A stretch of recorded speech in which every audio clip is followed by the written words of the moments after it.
Hello. Today I'm starting a series about emotional avoidance. Emotional avoidance is something I have discussed before on this channel, but it's something I think that we need to take a deeper look at because it's really at the core of the transformational work that I do with my clients. And I'd like to start off by saying that emotional avoidance is very understandable. Now, all these videos are going to be me going off on emotional avoidance to one degree or another, dissecting it, showing the risks of it, showing how it kills your spirit or the expression of your spirit in this lifetime.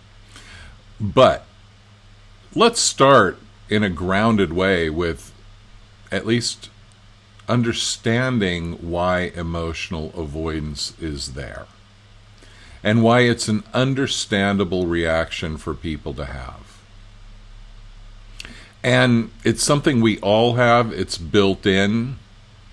People that are going after their issues their whole life still have these blind spots that are caused by emotional avoidance. Even people like me that do a bunch of videos on emotional avoidance, we can still find things that we're totally avoiding.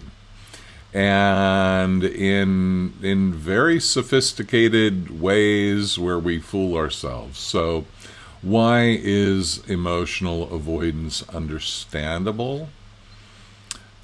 Well, it's because nobody wants to feel bad. I mean, we go towards what feels good and we go away from what feels bad. Most of us, in general. And it's also because most people think that recurring patterns of unpleasant emotions is just part of life. It's something they need to deal with. And that's a big place where I differ in my work with traditional therapy. In my view, traditional therapy is kind of trying to help you deal with normal reality. And I mean, there's a big place for that, because if you can't deal with reality, it's really good to learn how. And so for a lot of people, the kind of digging in deep that I do, the kind of confrontation of these inauthentic emotions is too much, quite frankly. Some people just need to be able to make it through the day. And a lot of times those are not the people who need to deal with me, to be honest, because my approach is a lot more direct, it's a lot faster, but it's more confrontational to the ego, because to me, I'm going to go after what causes the pain. I'm going to pull that thorn out of your paw, whether you are screaming or not sometimes. So knowing that, it's better to have the thorn out of your paw, but for a lot of people, a lot of people are hurting. A lot of people have a hard time making it through the day. A lot of people are in a state of such feelings of worthlessness, not good enough,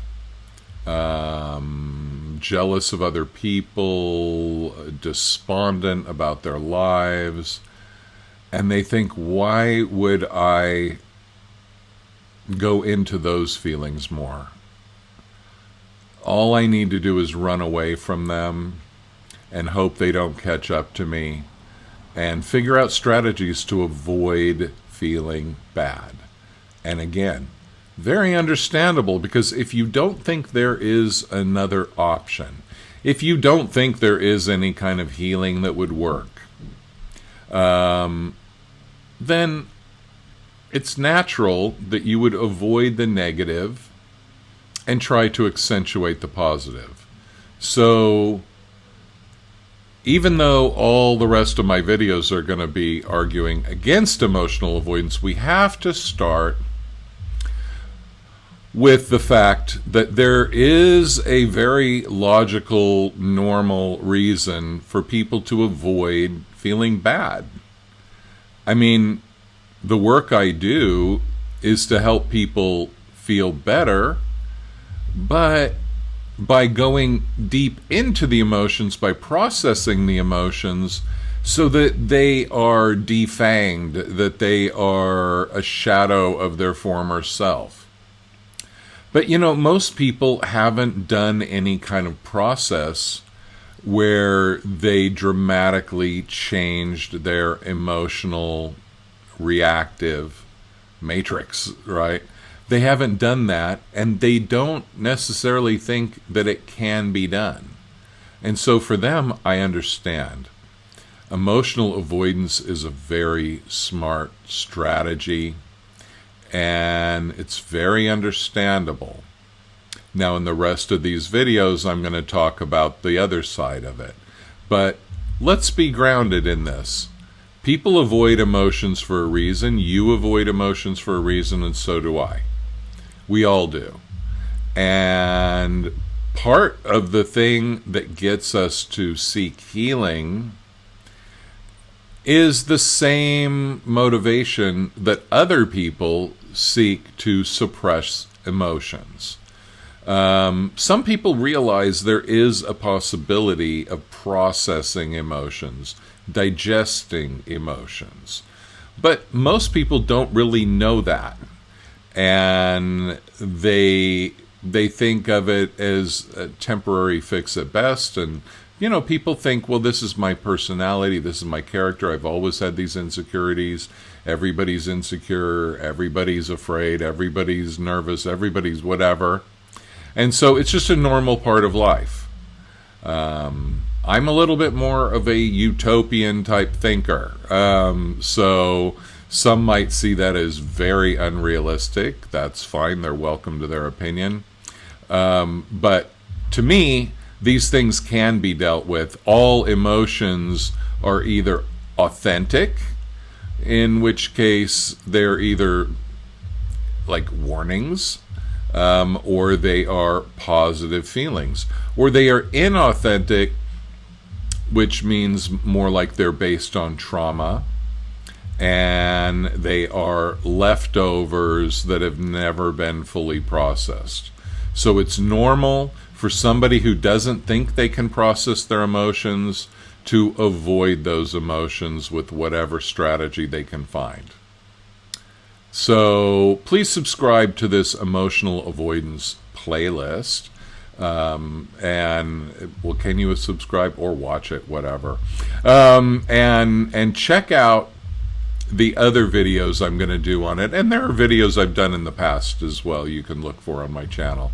But as I said, it's first important to get grounded in the fact that emotional avoidance is a logical strategy. So stay tuned. The next video on this series is going to be about control and avoidance. Thanks for watching. If you want more information on my work, go to andysway.com, andysway.com. And if you'd like to book a session, you can just shoot an email to me at andysway@yahoo.com and tell me what's a good time if you'd like to meet in person or have a session by phone. And you can see the listing of all my session offerings on my website. Thanks so much. Bye.